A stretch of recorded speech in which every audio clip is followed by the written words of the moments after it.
Welcome to my Team Unicorn Q&A session with one of Team Unicorn's finest, Jamie Caven, and the questions are again coming from the DartsNutz forum. And the first question is from Darren Watson from Middlesbrough. You've overcome some difficulties, Jamie, in your life, which is great, but do you think it's made you the player you are, or do you think you may have been better if you'd never had such troubles? Yeah, that's a good one, very good one.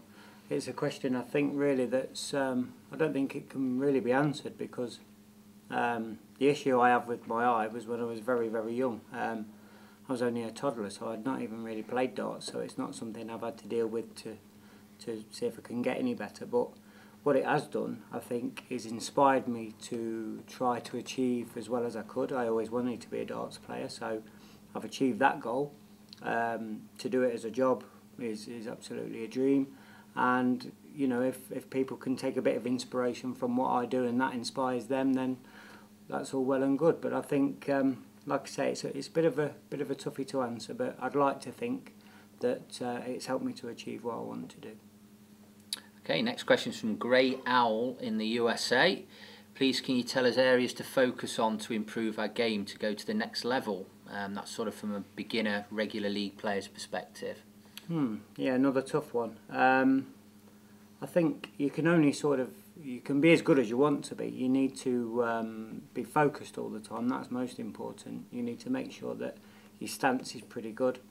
You need to have, you know, minimal movement apart from your arm when you throw, and you need to make sure that your kit's right for you. I'd try a varied range of kit from a small dart to a longer dart, because that might improve your game in itself. Smaller shafts, smaller flights to bigger flights and bigger shafts. So it's just a case of trying different things and seeing what's right for you, but only you'll know what's right for you.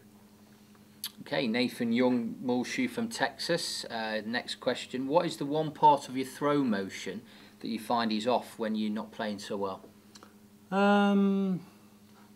That's a difficult one to answer, because I think if you're not playing your best darts, you don't really have time to sort of evaluate what's happening. I think you just sort of go through it and try and rectify it after. I think that's probably the best way, because it could totally do your head in, I think.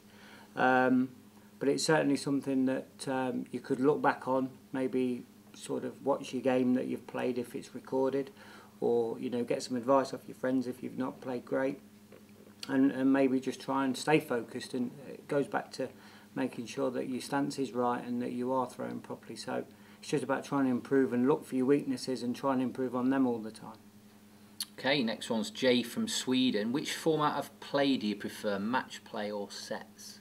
Well, both. If I'm playing well, it'd be match play, because if you're stringing good legs together and you get a good lead, you want it to be over really quick. Whereas in set play, you could actually win on legs but lose on sets. You could win a set 3-0 and lose a set 3-2, and you know, it's just the way it goes sometimes. But personally, I think set play would probably be my favoured one overall.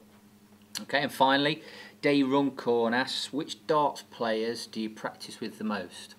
The most? Well, I've had several practice partners over the last few years. I've practiced with Kevin Painter, Colin Osborne. I'm currently practicing with Ian White, and we do quite a lot together. Although I do like to practice by myself as well. So I think it's been quite a mixture there, but currently is Ian White. He's the main practice partner. Okay, thanks Jamie. That's my Team Unicorn Q&A with Jamie Caven in association with DartsNutz Forum.